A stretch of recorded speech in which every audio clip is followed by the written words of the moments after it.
Hi there and welcome back. It's Tania from Tatty Treasures. Hello, if you're new then welcome aboard, and if you are a returning subscriber then it's always nice to have you back. We're going to do another Tim Holtz ephemera video today. I'm going to make two of them.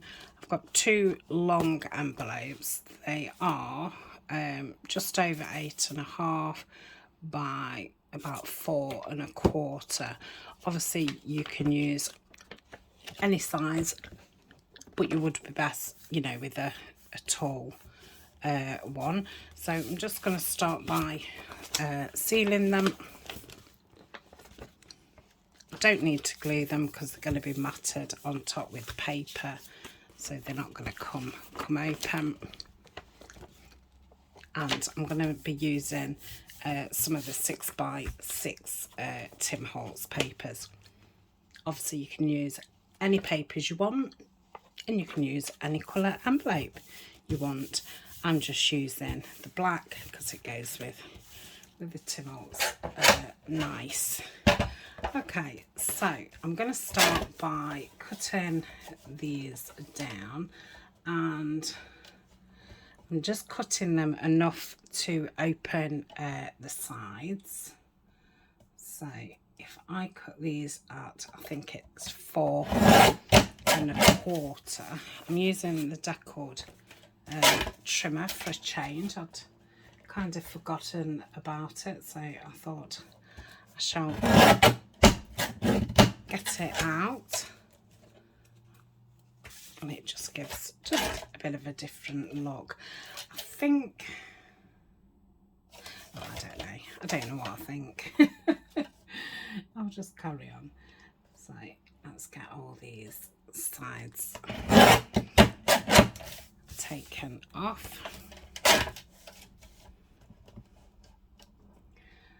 So with it being 4 1/4, I'm thinking if I cut my papers to 4, that will give me a nice border all the way round.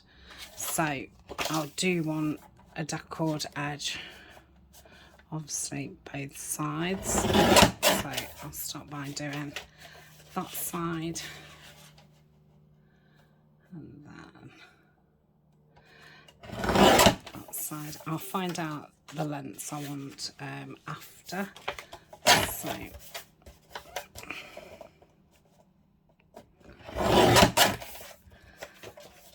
a lot of cutting to start off.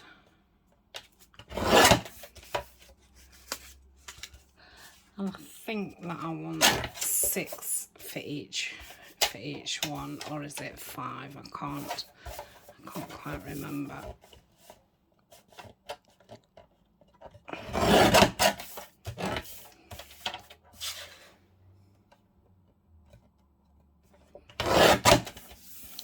So I'm going to have lots of little scraps left, but they'll be fine for some clusters and things like that later on when I make some embellishments.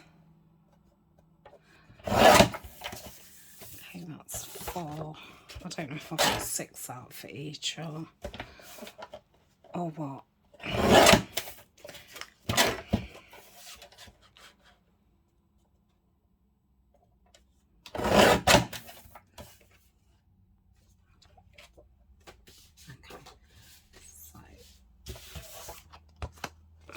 Got more right.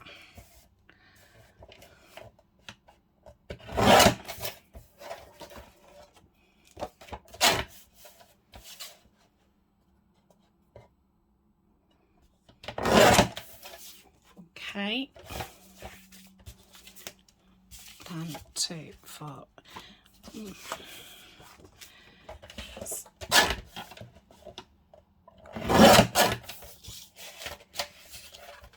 If you're obviously not using the Decord, you won't need to take part of it off, you know, before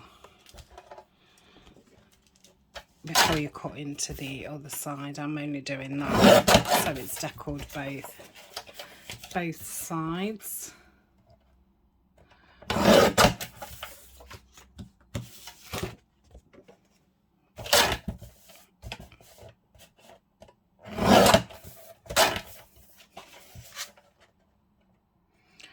So you would cut yours however wide your envelopes are. Let's cut that side.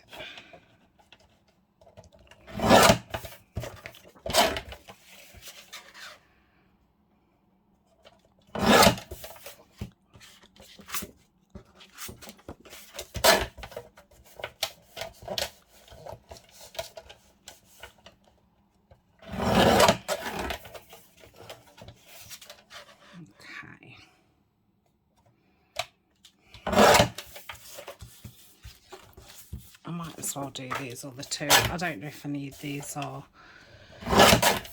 not, but if I do them, then they're there. If not, I can use them for something else. And I've lots of 6x6s from, you know, the back of the pads, what you cut out, so you end up with 4 on one sheet, so you do end up with quite a lot. Okay, let's move that out of the way for now. I will obviously want it again. So we're going to make some waterfall pockets. So this is going to be the back part and this is going to be the front one. So I think the front one, if I do it about, I wonder if I can do it at,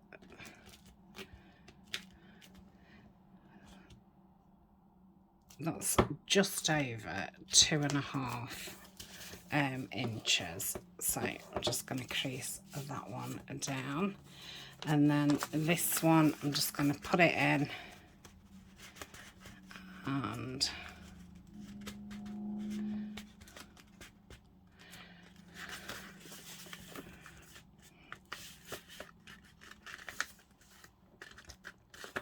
that looks about even. So I'm just eyeballing it up so that it kind of is the same step down. That's a bit wider. I mean, I could bring that down just a little bit.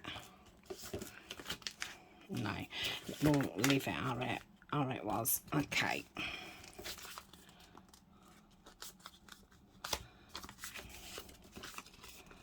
So that is a simple waterfall. So what I'm going to do is get the bone folder, give it a good bone foldering down.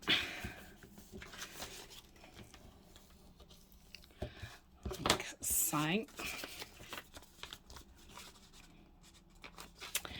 And if I do this one 2.5, and then so I want 2 at 2.5. So let's cut at the top, and 2 at, I think that's 2.5. 1.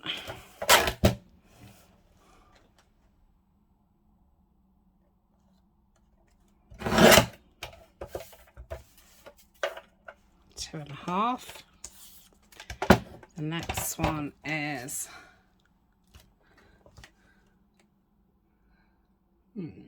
let's say 3 3/4, which is a shame because obviously I can't get 2 of those out of 1. So 3 3/4 is there. Another 3 3/4. 3 3/4. 3/4. Okay, so let's do the other one. That's why I've got the measurements in my head. So did I say 2.5?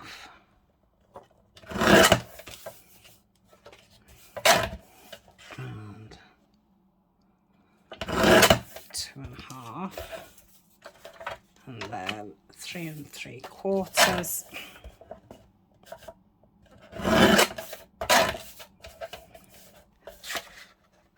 3 3/4. It's another 3 3/4.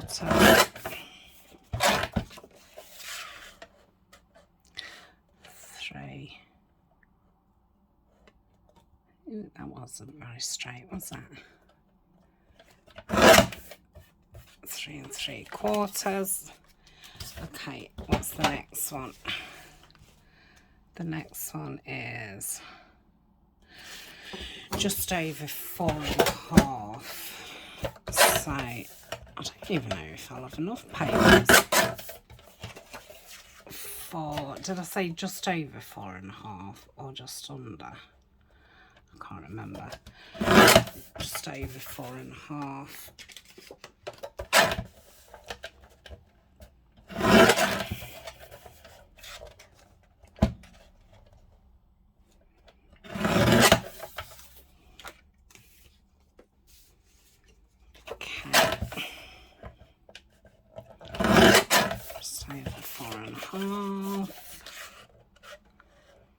It's 4.5. That.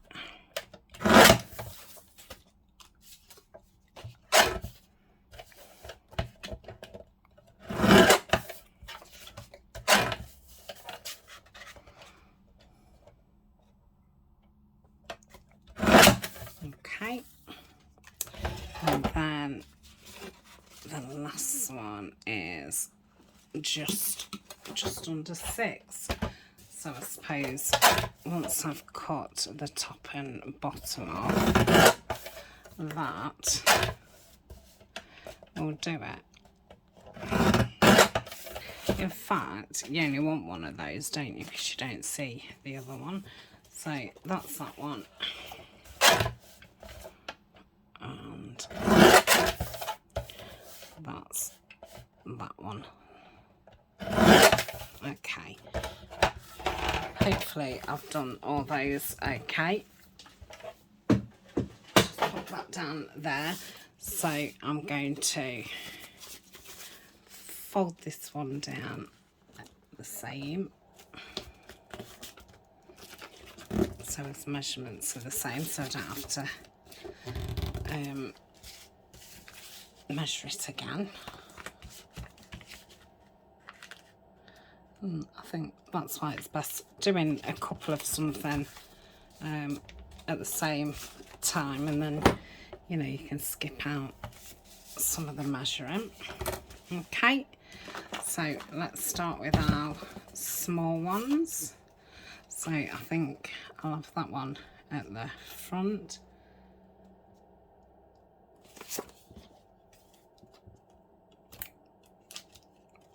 Okay.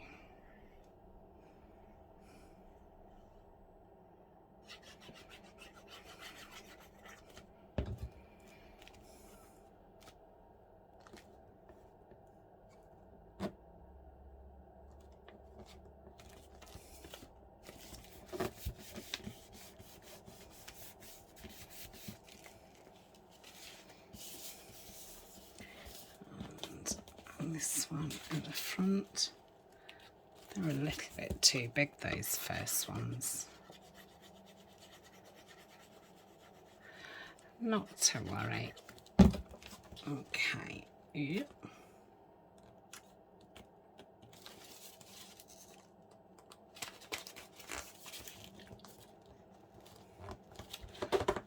Okay, that's that one. And then we'll turn it over like so, and we'll put the other thin one. So best not go over the actual crease. If anything's sticking out, it'd be best to stick out there. So I'll go as close to the creases as I can with that, and pendant in it. That's it. Okay. Same with this one. I think I'll turn that over to the blue because this one's going to be more blue. Oop. And obviously, if you're using double-sided paper, you can, you know, turn them over to which you prefer. Yeah, that's fine. So our next one is this one, which is that. Use that one.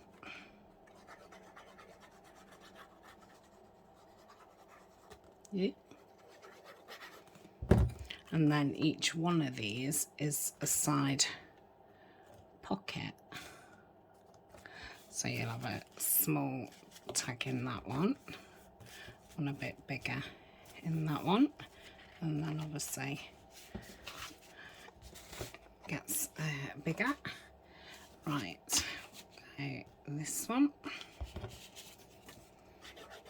I've done waterfall pockets before, and I think the last time I did it, it sounded very complicated. I can't remember how I did it, but I thought if I do it with 2 envelopes, and then all I'm going to do is just run some glue across there to catch in the, you know, in the crease to glue them together. Now, I suppose you could run a stitch through there if you wanted. I suppose you could hand stitch it, but I think just a bead of glue will do it. Okay,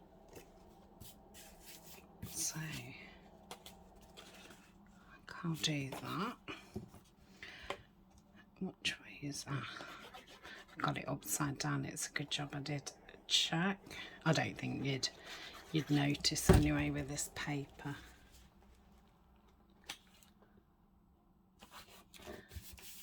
Okay, might as well put this down. Ooh, let's do that one.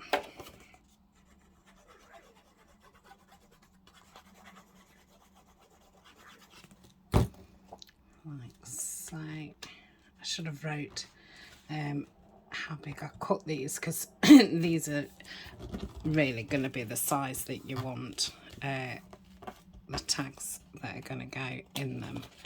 So with that in mind, oh no, it's okay.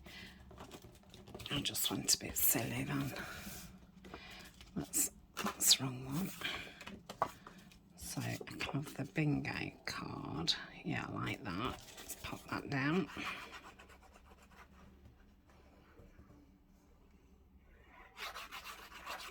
Like so.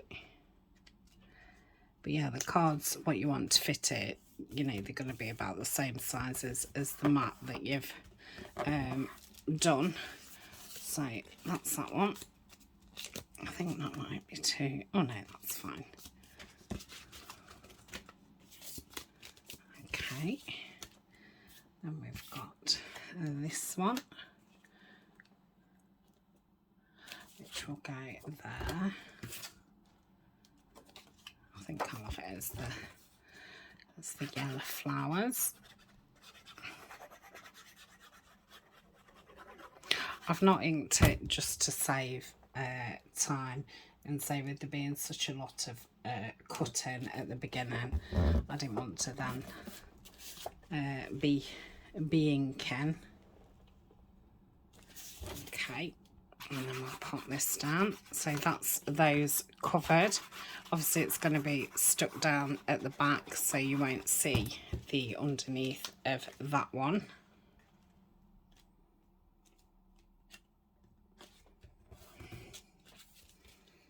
Okay, so it would go like so. You could stick it 3 places and have another one there if you want. I think I would just totally stick it down. So I'm going to run some glue across here. I'll be putting these away until I've got more ephemera, then we will have a good decorating session.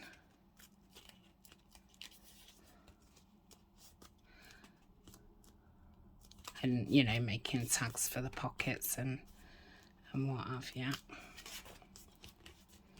Okay. I don't know if that's going to work because you've got to have the glue right in there, haven't you? Let me just hold it a minute.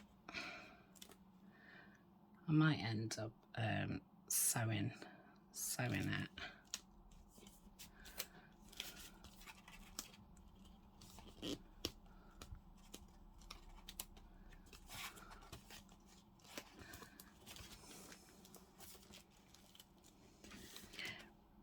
Yeah, I don't think that's gonna do it. Oh, that's frustrating.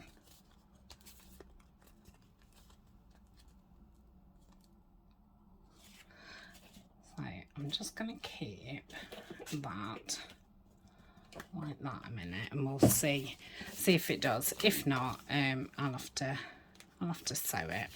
I suppose if you put where you've done the fold, if you did a score line either side of that and glued in the middle of the score line, that part would be flat then, instead of it being like that, and it would then glue down. But these envelopes are a little bit smaller than the normal ones, so I didn't want to do any score lines in it because it would have made you know, the pockets even smaller. So that might be a way to do it if you're using bigger envelopes. I'm not keen on the formation of that, but I suppose once it's been decorated, let's see. No, it's not stuck down. So what I will do is I will just run a stitch on my sewing machine through that. I'm trying to think what else you could do. Now, if you've got a long stapler, you could get some staples in. What else could you do? Let's try. I don't think I've got any. Oh, I have got some black string. Let's try this. So I could go like that, because, you know, the back's going to be glued down, so it's not really going to move around. So I'll try and do it as tight as possible without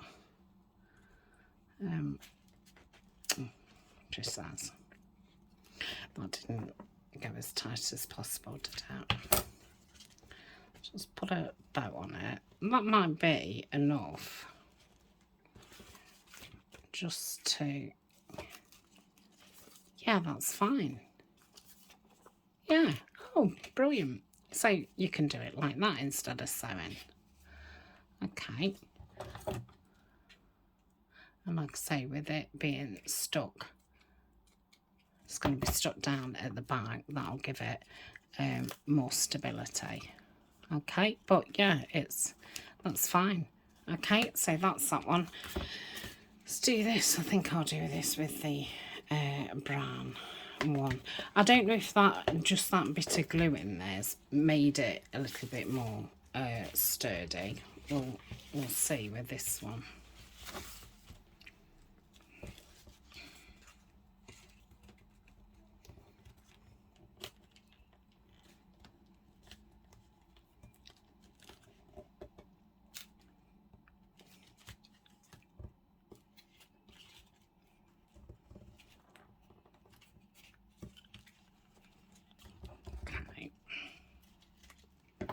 you didn't want the bow on the outside, then you could have done it in the inside.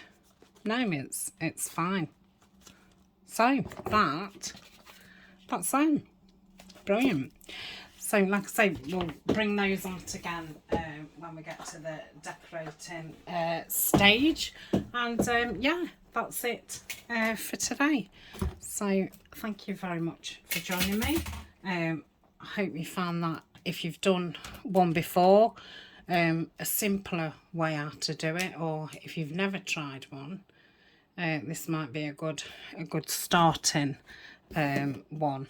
Because like I say, I do remember the first one I did, it's something really complicated.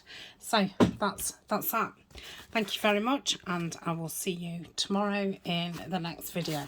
I have unfortunately got, you know, quite a lot of scraps. I think we did yesterday's project and there was no scraps left, so whether that weighs it up a bit, I don't know. So yeah, that's the scraps what we've ended up with. Okay then, I shall see you tomorrow. Bye for now.